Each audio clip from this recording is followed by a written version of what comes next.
All right, what's going on, folks? Welcome to your channel where we are discussing the topic in regards to those of you who are considering relocating outside of the United States, which is what I've decided to do.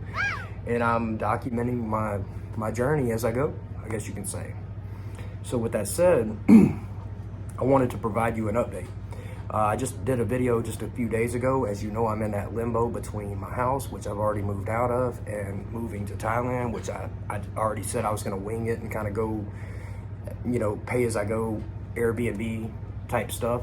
As of now, I'm in the mountains in Georgia, northern Georgia. And the place I'm at is just basic. It's a decent little place, kitchen, 1 bedroom, how like it's the bottom of a house. There's people above me. They're really nice though. But this was a pretty good deal for the States. And I want to kind of walk you through why I've decided to leave. My term ends here, March 25th. So with that said, I have to figure out what I'm doing after that. So I went back into the app and started running through a bunch of different scenarios. And for shits and giggles, I punched in, Mexico, parts of Mexico, because I know it's not that far from Atlanta.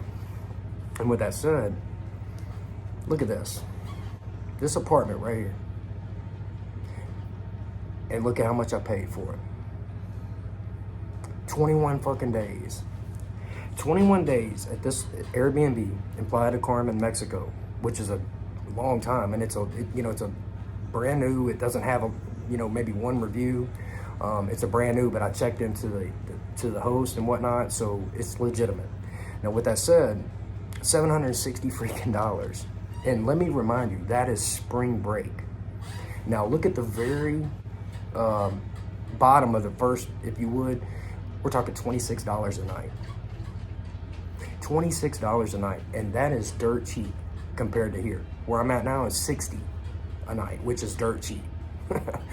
But 26 bucks a night in Playa del Carmen, Mexico. With that said, my next move, that's what I'm doing. I've already booked it, and with that, my airfare, it's costing me $500 less than staying here. So this is my point, why you have to get out of your shell, get out of your comfort zone, and fucking go see what this world has to offer. And let me remind you, spring break prices, these are peak prices. Like, you can find better deals than this if you go outside of Airbnb, if you're willing to do the work, you know what I mean?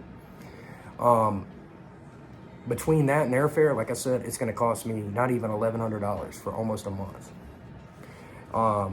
Now let me remind you, I'm in, I wouldn't say survival mode, but I'm on a budget.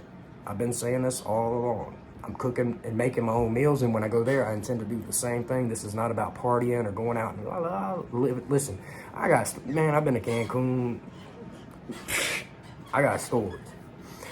I'm just saying, listen, I'm 42. I'm too old for that bullshit anymore. I just want to get, kind of go live a chill life. But with that said, why not do this? I'm excited. I wish I'd have fucking thought of this sooner, because I'd have saved about $500 if I would have thought of this sooner. So anyway, look, let me get into this. Okay, so what brings me to moving to Thailand? Listen, let's go through this. I just pulled a couple samples off of Airbnb. As I said, Airbnb is very popular in Thailand, more so than here. Those are they're higher priced, if you will. Not that they're expensive, but if you more or less go through a realtor or through the actual owner of the place itself, you will save even more money than what you're about to see. Now let's get to it. Check this out. This is from Pattaya, Thailand. This apartment, $254 a month. Yep. If you don't believe me on that, check this out.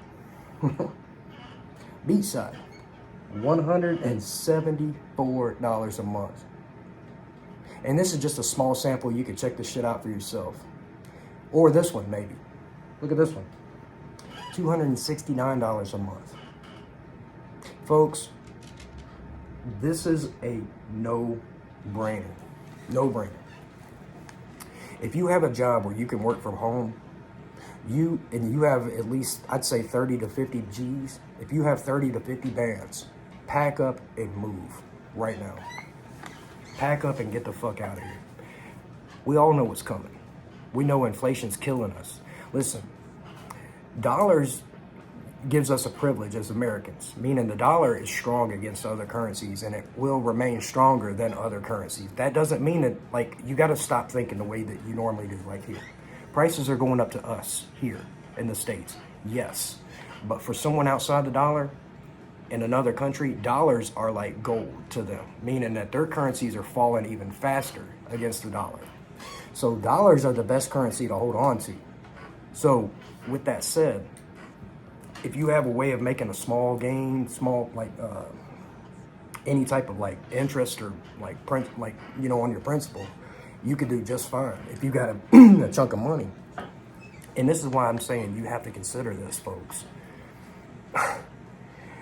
Let me go ahead and give you an update. I told you I was talking with a financial advisor because money is the biggest deal moving. It is the only concern I truly have. And I have met with 3. And the third one finally told me the truth, that I can't do business with an American investment company from outside of America. I would have to have legal representation within the States, and it's too complicated. I don't feel like going through all that shit. So basically, do your homework. If you decide you want to leave, you're gonna have to open up an offshore bank account. You're gonna have to do this. That means that once your money is in that account, it is globally more flexible and liquid. The bank that I have here, I have Capital One. Capital One cannot operate out with customers outside of the United States. Meaning, as long as I live here, I can do business with Capital One and even travel abroad and have no problem using my card. But the moment they find out I live outside of the States, or I can't, I don't have a mailbox or an address, they will automatically, by law, be forced to close my account and send me a check wherever the fuck they're gonna send it. Think about that for a minute.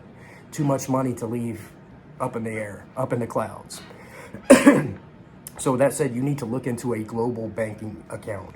And with that said, one of them is HSBC. That's who I'm with. Well, I'm not with right now. That's who I'm going into the process with. HSBC is a global bank. They're all over the world. They operate, and they're licensed to operate in just about every country across the world, which this is a brilliant idea. Once you do this, that means that you've gotten your money outside the system. You can do a lot more business than you think. It gives you a lot more flexibility, a lot more options when it comes to your money. And you can keep that money stored in dollars no matter where the hell you go. You can do currency transfers and stuff like that. Like, you can do currency swaps, and you can store your value in dollars as opposed to the local currencies of where you are. But you will have no problem because HSBC is such a global bank. HSBC is Hong Kong Shanghai Banking Corporation. It's basically the middleman between the West and all of Asia. It's become a huge bank. It's not necessarily an investment bank, but they offer a plethora of options when it comes to what to do, how to invest. Do you want to do term deposits, like CDs and stuff like that, so that you can earn, some type of interest on your investment or on your money or on your savings or whatever. You need to look into this. This is one of the best options that I've seen thus yet. And I'm glad that the last financial advisor, I met with her because she was the one that finally told me the truth. And like I said, that was the third one I've met. And finally, one of them told me the truth. Because the other 2 cocksuckers basically would have just took my money. Not saying they would have stole it and run off with it, but I'd have been locked out of it if something happened. And that's what I'm saying. You have to do your homework. This lady actually called me back and had to turn me down. And she was recommended by a friend. But she told me the truth, and I appreciate that. That's why I say you've got to do your homework. And thank God for this. It got me thinking. So, with that said, get you an offshore banking account with a bank that's globally recognized, not some American bank. Now, there are certain banks, from what I understand, do your homework. I think Citibank is a global bank, more or less. They're another one. But they're one of the few. There aren't many. So you need to open up a bank account that's globally, outside the United States. And you have to have your money, more or less, you have to do business in and out of that bank account. Because it's the only thing that gives you flexibility without you getting trapped in legal loopholes and hurdles and all that shit. It's very complicated when you really start to break this down. As I said, I still don't know all the details of everything yet. And I will keep you up to date as I learn these things. So get you a global banking account, get you something outside the US, an offshore bank account, something that gives you flexibility to move your dollars anywhere in the world without having all these, like, trust me, you don't want to deal with like wire transfers being declined and shit like that. You lose your bank card. Listen, if I go over to Thailand and my bank card gets lost of my current bank here, I can't even order a new bank card. I would have to order it to my old address here in the States and hope somebody here could intercept it and maybe send it back over to me in Thailand. I can't be dealing with that shit. I need access. So with that said, think about this. But remember, this video was about the prices. The prices. We're talking $250 a month for nice condos in Thailand. And think about that. Like you're talking about eating meals for $1, $2, $3. At most, $10 is like 5-star dining. $10 a person. You have no idea. To me, this is a no-brainer for men. Single men. Single women too. Get your ass out of here. We know what's coming. Inflation's killing us. Politics, culture is killing us. Everything is designed to destroy. And I see that America's become such a cesspool. I don't want to be here. And there is no reason you can't afford this. As I said, if you have a job where you can work from home, it's a rap scheme. Meaning, take your ass and go work from home over there, or quote unquote work from home over there, and get paid. You can take a job for $9 an hour and make a damn good living there on $9 an hour. This is what I'm trying to tell you. You can do this. You can do this. I can do this. We can do this. Work from home. Find your niche. Meet, network, talk to other people. Trust me, man. As I said, remember, you got to stop thinking with American money. You got to think American money, but you got to think that cost of living is so much less over there. As I said, a job making $9 or $10 an hour online, working from home, just even part-time is enough to survive if you've got a little bit of a nest egg. If you've got a big nest egg, shit, it's a wrap, bro. It's a wrap. So just think about it. I hope this helps you guys. I think it's time to consider this. It's time to consider leaving. Listen, this is the main reason I'm leaving. It's so much cheaper and easier to live. I don't want to stress about money, ever. With that said, I love you guys. Appreciate your time. I appreciate your love. Throw me some love if you don't mind. Click the thumbs up. Subscribe if you haven't yet. And come with me to Thailand. And I'm out.